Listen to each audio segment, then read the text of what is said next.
What's going on, people? It's an early morning rant. Maybe, maybe not. I don't know. I'm just going to let it go.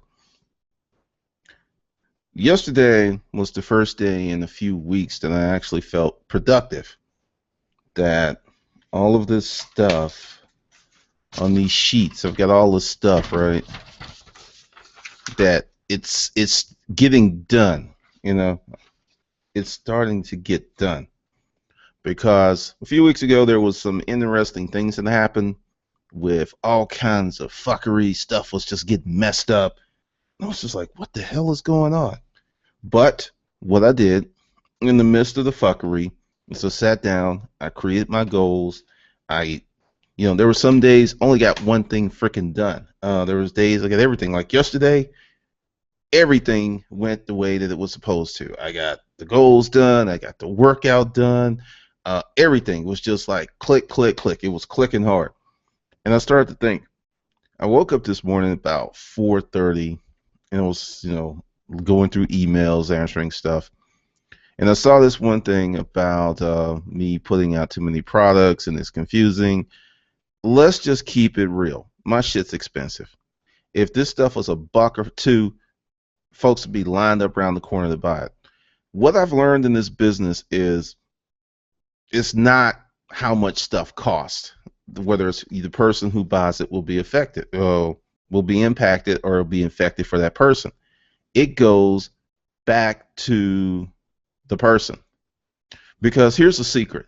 Everyone's like, hey, how can I get your stuff?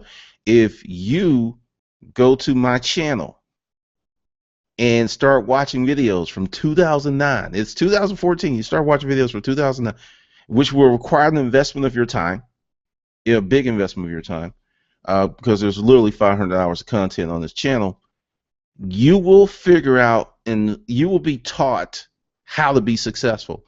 There's one video, how to find gold at garage sales. I've had several people watch that video and do the most important thing. It's more important than money. They took fucking action. There's one guy and his wife, they found the video in January, and they really didn't start until the spring, and they made $14,000 extra just going to garage sales and buying gold. And people are like, it won't work, it won't work. Okay. Really shortly, someone bought some gold hoop earrings in 1970. They paid $5 or $6 for them. That's what's in their mind.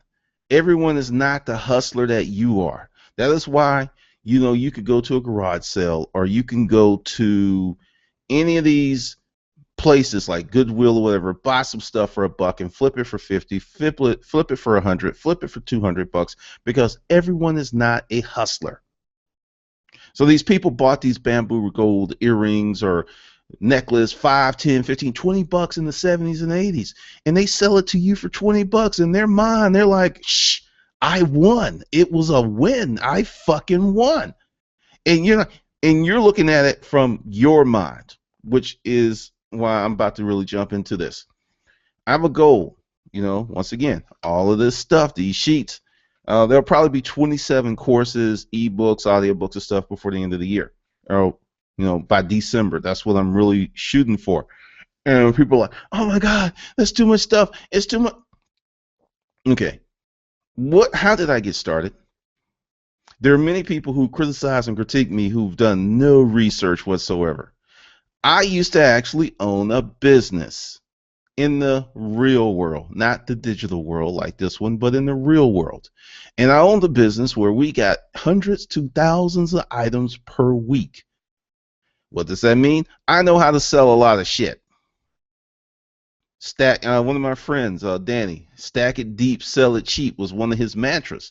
So people are kind of like, well, I got some, once again, I got some help for someone. It was like, hey, you should do this, you should niche this. And one of the things that separates me from many of the other internet guys, because I'm an internet guy, is most of them have never owned a physical business. They've never had to do a sales call. They've never had to go out there and talk to a customer, and they never had to ask someone for $500,000. They've never had to do this stuff, and they've built their businesses strictly online. And it's a wonderful thing. But when you do that, you miss out on other things. There's a lot of folks don't know 89% of all commerce is done offline because everyone wants this lifestyle I have. I totally get it, totally understand it because it's wonderful. I work from home. I do very well working from home. But before I got to this point 5 years ago, I spent 20 years out there in the real world, out there dealing with people, getting in my car, going to a job. So what's happening is people see the shiny object. I'm the shiny object, right? And they want the shiny object, but they don't want to go through the battlefield of life to get to the shiny object. They just want to leap over that and forget about it. Now, let's just be really unvarnished here. I have a ton of products and my premium stuff is expensive. That's the problem. It's not how much stuff it is because it works. And just to prove to you how people are, I did 30 days to $2,500 as a beta course, and it was free. All you had to do was show up every day to get the information. I got emails like, "Hey, could you change the time? Could you change your program to suit me? I can't make it at 3, and I understand it's free, but could you do it at 11? Could you do it at 12?" All of this stuff. And what you have to understand, because the course works really well, is it was an opportunity for you to be successful. And when opportunity comes knocking, you can't go, "Hey, it's 1:30 a.m. I know opportunity. I know you're here, but I need to get to sleep. I'm about to get this sandwich. That's how people are. Opportunity comes at the weirdest and strangest times. And it also really depends upon what's important to you. Because a guy can come to your door 1:30 in the morning with an amazing opportunity and you're going to be pissed. But if you're a dude and some chick with some big titties showed up at 1:30 knocking on your door, we're talking about she's going to fuck you, you would wake the fuck up. Because your priorities are, I'd rather get pussy than money. And I'm saying this for a reason. There's a lot of dudes today who would rather get pussy than money, who will actually, I got a friend who's a recruiter. He's trying to give away certain jobs. He's got this nice contract. Essentially, you just show up. If you're human, you're clean, you don't have a record, you're going to get the freaking job. He's having trouble getting people there because they're like, well, it's only $12.50 an hour, and this essentially you don't have to have any experience. And people, he's like struggling here. He's like, hey, if you just, he called me. He was just like, is it me? Is it me? Am I missing something here? Essentially, many people are lazy as fuck. That's it. That's it. Lazy as fuck, and essentially talking to men, going with men. I've never seen such a lackluster group of men in my life as we have today. I've never seen any shit like this. Dudes do not want to work. Dudes are looking to be CEOs with a waiter's mentality. If you're a CEO, if you got a CEO mindset, that shit will be evident if you're a waiter, a garbage man, whatever, because you're going to walk a different way, you're going to talk a different way, you're going to be a different way. But there's these people who want to be the fucking CEO, yet you have a poverty mindset. You want to look good versus actually being good.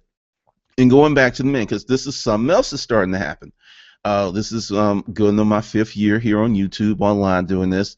I'm getting a lot of dudes inboxing me with suggestions on what I should do to improve my business. Now, get ready to be fucking insulted. If you don't own a business, you have never owned a business, you are broke, you are poor, you're begging me for shit, and you're begging me to bring down my price of my products, I'm not fucking listening to you because you're a loser. I'm going to listen to my boy Frank, who pulls down a net of $1 million. If he says, hey, G, do this, I'm going to listen to him. I'm going to listen to my girl Jill, who started a real estate company from fucking nothing. I remember when she was bankrupt. She's doing 8 figures in sales a year. I'm going to listen to Jill. Essentially, if you are begging me or you're trying to shine on my dick, I'm not going to listen to you because you're telling me who you are. And when a person shows you who they are, as Dennis Green says, you need to listen, because essentially the secret to success is fucking showing up day in and day out. Just show up, just show up, just show up, just show up. Just be there. Just come in and make that shit happen. Now, what is your success worth to you? I'm asked that question because I go back to when I was doing 30 days to $2,500 for free. All you had to do was show up. I got excuses. I can't do this. I can't do that. I can't do this. I had one guy who had a business.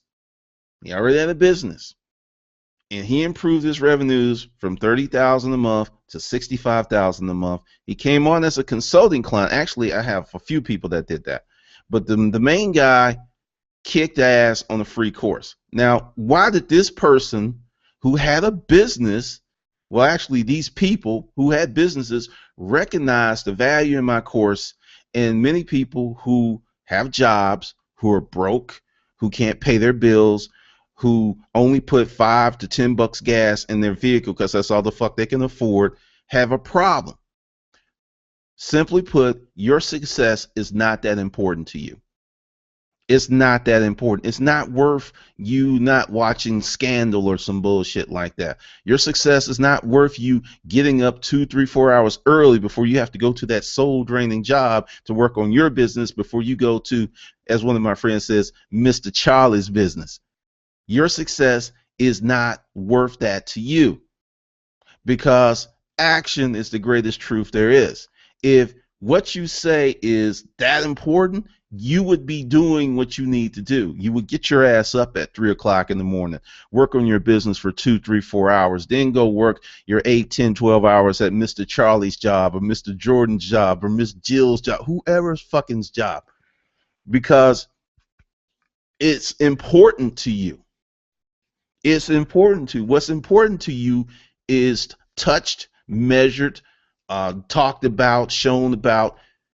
If your success isn't important to you, you're going to have some lackluster results because you're putting in lackluster effort. I've said this for years. One of the ways for you to capture or recapture a great deal of your time is to turn off television. Turn it off. Here's a test for you. Everyone wants the secret to success. I'm going to give you a secret. Turn the television off for a week. Don't watch Scandal. Don't watch Lost if that's still coming on. Whatever. Because essentially, you don't have to be there to watch that shit because of Netflix, Hulu, whatever.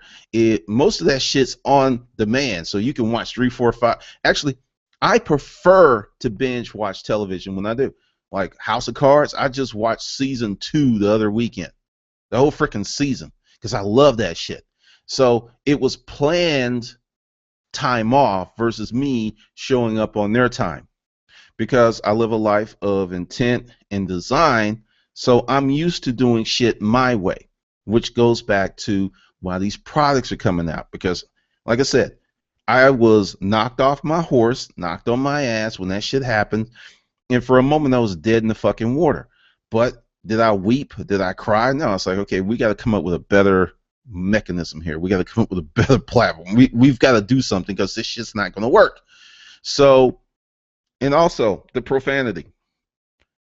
If me using the word fuck moves you to the point that you can't watch these videos, I have a very pleasant message for you. We're incongruent. See, it's not what you thought. You thought I was going to say something to you. No, I'm not even going to say that. People coming up, I don't even yell at them or scream at them. It's just we're incongruent. If those words bother you so much that you can't get the message, because once again, I have come to know this. I am not for everyone. This message isn't for everyone. My products are not for everyone, which kind of goes back to, it's like, you know, it's like, oh, you're trying to be everything to everyone. I was like, really? Me? Here's the core of what happens with the G-verse. How to make money, how to start a business,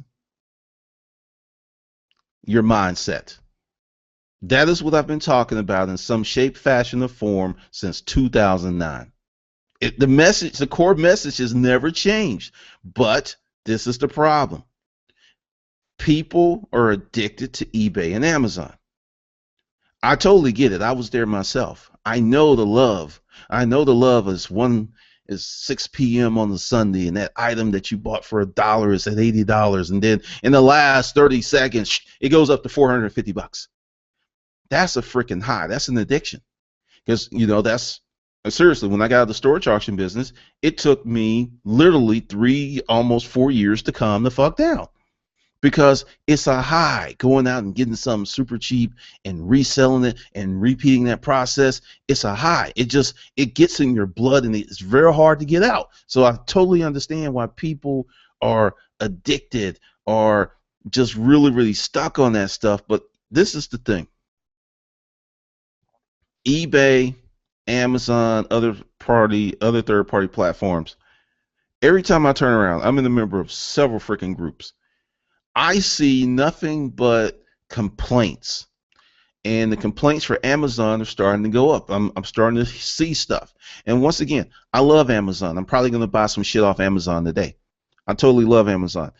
But the problem is when you do not control the direction of the ship like you do with your own website. Actually, just be honest with you, YouTube gives me an incredible amount of leeway. Do I own this platform? Nope. But I swear, they let me act like I do. I can pretty much do anything. Long as I don't kill a baby seal or talk about gay people, I can get away with anything. And that's the reality. Going back to my saying, don't hate the player. Don't hate the game. Learn the fucking rules so you can win.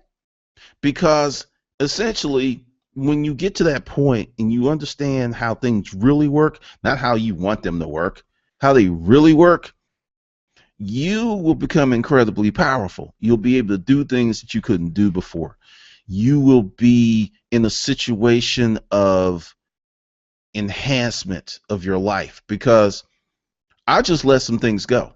Just let some things go. And speaking of the Gverse and the products, I've got 2 major products that are $15, and someone's gonna bitch about that.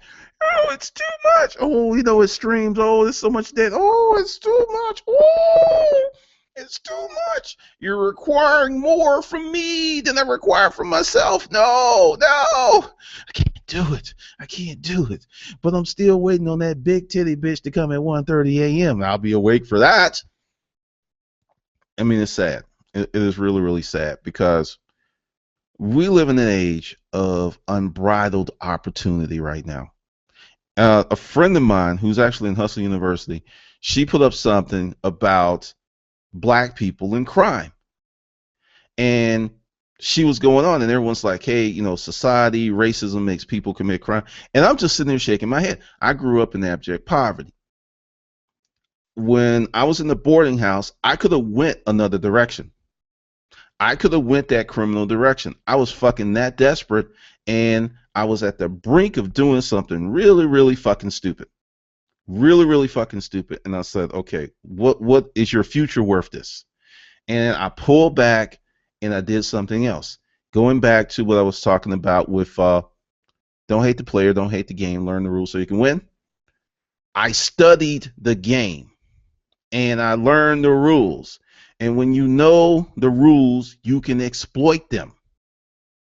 But when you don't know the rules, you can't exploit them. So essentially what I'm talking about is when you know the rules, you know where the line is. You can step across that sucker. You can dance on it. You can have lunch. You can do all kinds of stuff cross the line because you know the rules, and you know when Mr. Charlie, Mr. Jill, Mr. Leroy, whoever is watching that line, when they go to lunch, when they take a break, when they go to sleep, you understand that they're not going to be watching that line all the time. So you could cross it, get what you need, come back, cross it, because you have learned the game.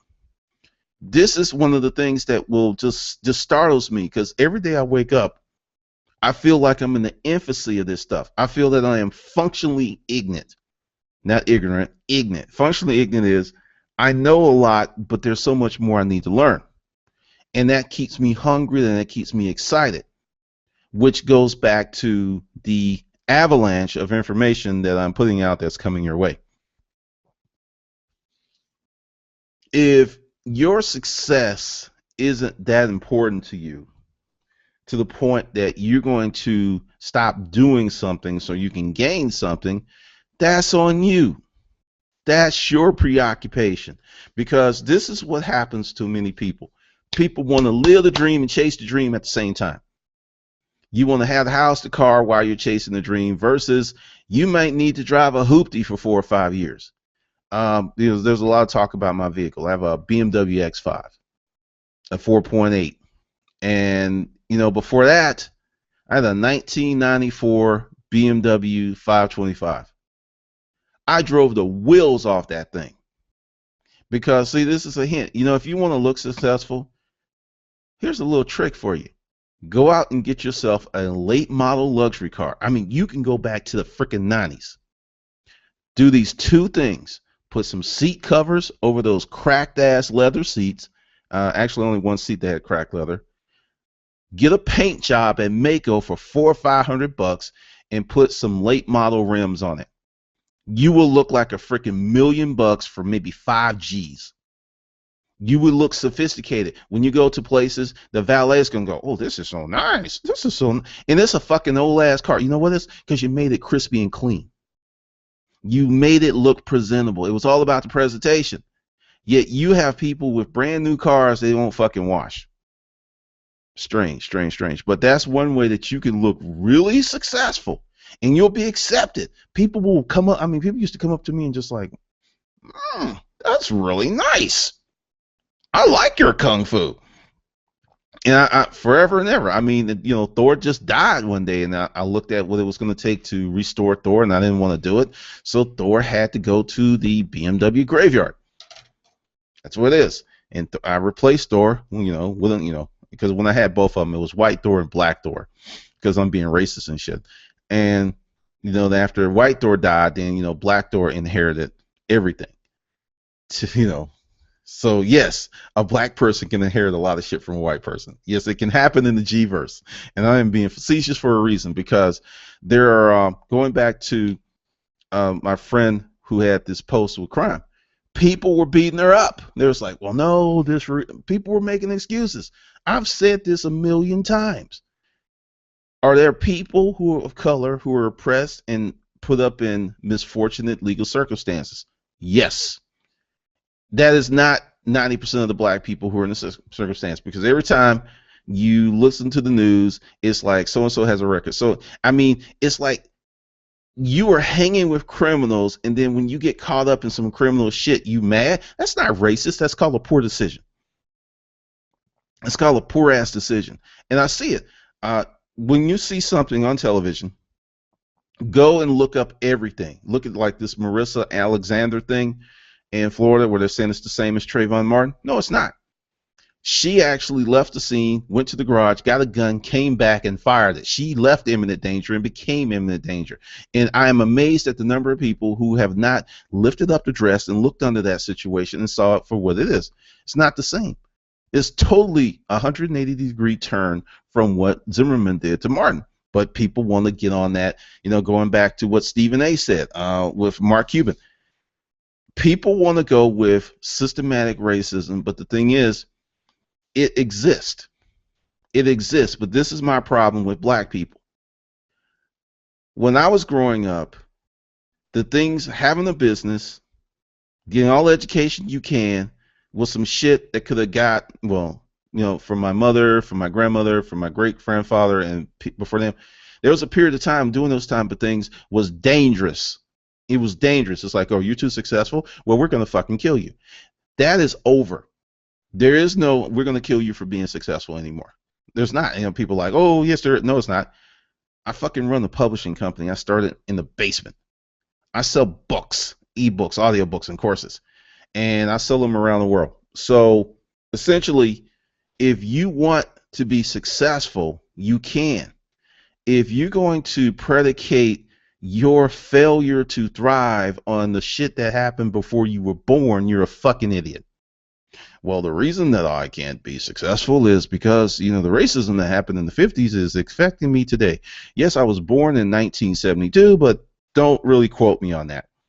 I see that shit all the time, and it's just like, going in. I wish people would put as much effort into building businesses, building institutions, as the effort goes into keeping the word nigger, a nigger alive. Well, there's a sign of endearment. It's a sign of it's fucking stupid. I don't think anyone should use either word in any any way. But trying to tell some black people that is like you're pulling out their toenails, you're pulling out their fingernails, and they're gonna like, it's torture. You can't put a fence around language, people. What's going to happen is all these little white kids who are not racist and these little Asian kids who are not racist are going to want to use those words because you have made it cool, and then you're like, yeah, we can say it in our songs, but you shouldn't say it. You should respect the line. Just stupid. I mean, this is what we call stupid human tricks. Just stupid.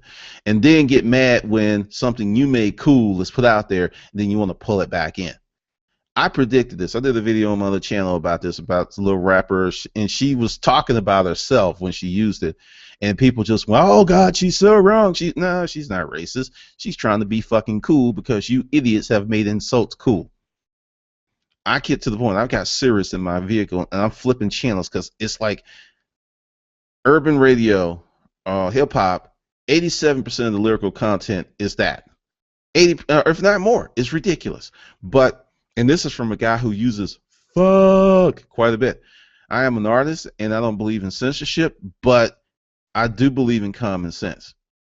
And essentially, as she was going on in her forum, and people were like, I mean, she was fighting hard. She's like a fighter because she was coming with uppercuts. She went out and got like her nunchuckers, and she had like the pole, and she was whooping ass. And they were still coming, and they just started piling on her like in the Matrix, where they just all piled on Neo, and he had to like fly the fuck out of there. And it's just like, why are you clinging to mediocrity? Yes, shit was harsh. Yes, in many cases, shit is still harsh. But you have the option to create your own universe, to create your own business. Yet, I don't see that effort. Going back to dudes, there is like this lack of ambition in so many men that is crazy. It's just crazy. I don't know what it. Well, actually, I do. I do know what it is. And I'm going to piss off a whole bunch of people, but I don't give a fuck. Typically, I grew up as a product of a single parent household, except I had a very good, loving and strong grandmother there until I was 11. My grandmother made all the difference in the world. If it wasn't for her, I may have actually made way more poor choices than I did. So I had, it was, it looked like a single parent household, but actually it was a 2-parent household until I was 11. There's certain distinctions that you have to make, because I grew up in a neighborhood that was chock full of men. There were men everywhere. Most, I was atypical. Most of the guys in my neighborhood, most of the kids in my neighborhood were in houses with 2-parent households. I was the anomaly. So I got to see that life up close and personal, hang around it for years and years. You have kids, especially men, who are not getting into that. None of that. In the nicer neighborhoods, well, some places they do, kids don't go out and mingle and play. So you have a lot of men who are given all this feminine energy. And you wonder why a lot of men are bitches now. It's environmental. If you hang around estrogen all your life, you're going to leak estrogen. And that's what a lot of dudes are. Because when I had the storage auction business and I was out trying to hire people, I mean, I just developed a ratio 10 to 1. I was going to probably interview 10 dudes before I hired that one, unless he was Mexican. And then it was like the first one that showed up. Hate me if you want to. That's why I went to my Latino brothers. People can get pissed off. They can get mad. You're giving away American jobs. No, I was not giving away shit. Mexicans were fucking earning their right to work with me. I mean, that's just how it is. So essentially, if you are a man, and I want you to hear me, you can believe in all this equal rights bullshit if you want to. At the end of the day, biology is going to trump social engineering all day long. You hear it in the news, you see it, but ask any woman age 18 to 58 what she thinks about the vast majority of men that she's come across in her life, and it's not going to be good. And it's not going to be, oh, he wasn't too gentle enough. Oh, he wasn't understanding enough. The motherfucker didn't have any ambition. That's what it's going to be. He didn't have any ambition. He had no direction. He had no goal. He wanted me to follow him, but he didn't know where the fuck he was going. That's going to be the biggest complaint. It's not going to be any of this other soft stuff you're in. That's going to be the biggest fucking complaint. No ambition. No, you fucking go out and kill dragons. That's my name on Instagram. People are cracking up. Yes, I kill dragons. And essentially, we may be 50 to 80 years out from where biology catches up to social engineering. If ever. I don't know. I'm not into that, that line of study, but it may never happen. It may never freaking happen. But how much is your success worth to you? I mean, really, how much is your success worth to you? How much money do you feel that you can make based on how much you're willing to give up? Because success comes with a price. Success isn't just this cheap, easy to get thing. It's a very rugged pursuit, and it's a consistent pursuit. Because I'm going to give you some tools here. If you take an hour a day, 7 days a week, 1 hour, and dedicate that 1 hour to building your business, not 2, not 3, not 4, not 5, but 1 hour a day to building your business, 7 days a week. So we're talking about 28 to 31 hours per month. If you did this consistently for 6 months, you would change your life.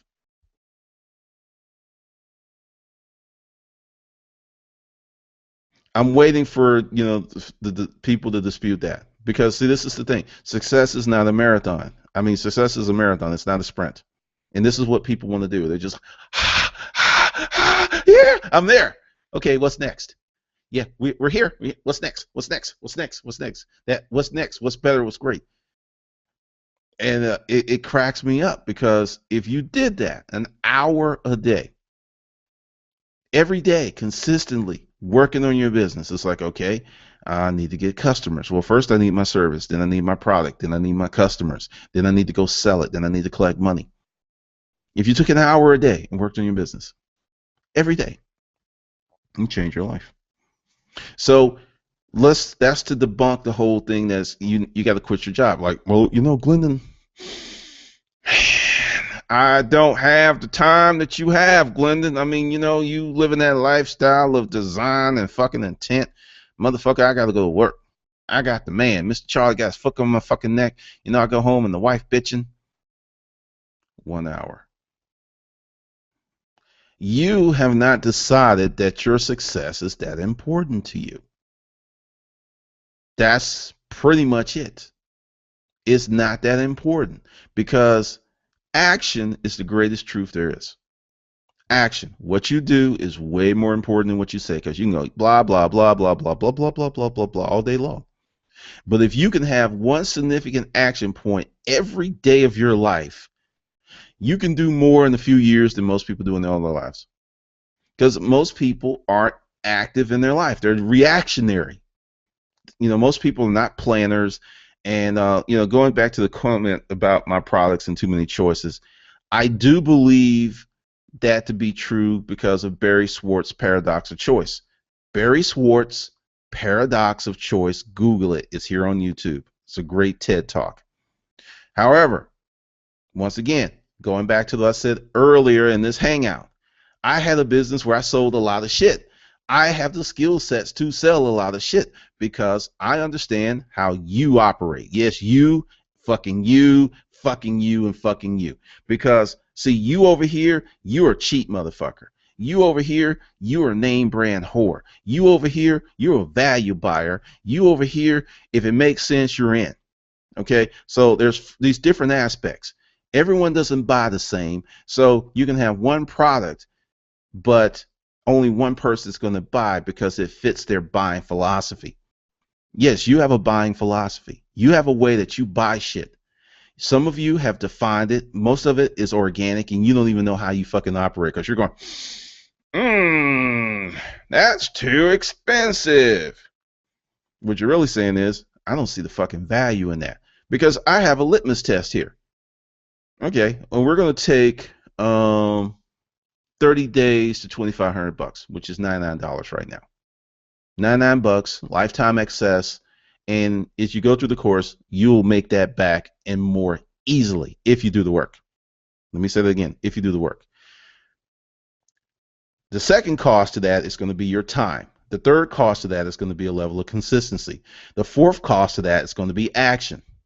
Now, what I'm doing is explaining to you the true cost because it's not the money. Because there's some of you out there right now who's talking about that 99. I mean, man, that's just too expensive. You have $120, $200, $300 shoes on your feet right now that you will wear out. And once they're wore out, unless you have some fine leather shoes, and you can take them to the shoe shop and have them re-heeled. But if they are some kicks, some sneakers, once that heel rolls over, it's a wrap. It's done. Hey, there's an idea. Some cement that you can create in color to fix those rollover heels. I'm giving you shit. Kickstarter. Can you say Kickstarter? So essentially what I'm saying is when someone says that's too much, it's not the fiscal cost, it's the emotional and mental cost that they don't want to pay. Because $99 ain't shit. Actually, to be real, $299 for one course. If that course makes you $1,000 in a year, you're $700 ahead. That's a win from a business standpoint. That's incredible ROI. That's awesome. But many of you are looking for a $10 to $15, $20 course that's going to make you millions, which means you're stupid as fuck. One of my mentors told me if you go to a webinar or seminar, you buy a book and you pull one ideal out of that book that helps your business, it's a win. And that's how I have a very broad source of information that I read, digest, because every day I pick up new ideas. I have to actually create a process to handle the influx of information because it's like that ideal's good, that ideal's good. So what are we going to do? And that's why I took a few weeks to clean up my kitchen, as I was saying, and to work on a new direction, which pissed some people off because one thing I've learned here is that many people are pissed off that I left the storage auction business. They want me to be a storage auction guy, to tell storage auction stories, and just to talk about how to get over on those storage facility personnel. When I wrote that first book, I knew in my heart of hearts I was never going to get back in the storage auction business. I knew it. It kind of pained me to a degree because I loved it, but it's like, okay, going back to what did I just tell you about whether you're going to give for success and what you're not going to give for success. I had to let the storage auction business go to embrace the publishing business. I had to let something go that I really cared about, that I loved, to do something else that I didn't know how the fuck this shit was going to work out. Once again, I am not afraid to fail. Many of you are scared shitless of failing. Many of you are scared shitless of looking like a fool. So you play it safe. If I go to the museum, I go to the Hall of Fame of any event, sports, profession, there are no cowards on the wall. You don't get in the Hall of Fame or the museum or any of those things by being a fucking coward. You know, you go to Frank Lloyd Wright's house. The shit was different back then. Dude's been gone forever and people still know who he is. We do not build monuments to cowards. And to break it down, even on a family level, the same thing happens with the family. Which uncle, which grandfather, which grandmother, aunt you remember the most? You remember the most successful one or the one that cussed a lot? That's who you remember the most, the one who had the biggest impact on you, the one that paid the most attention to you. You don't remember the rest of those motherfuckers. They're still family.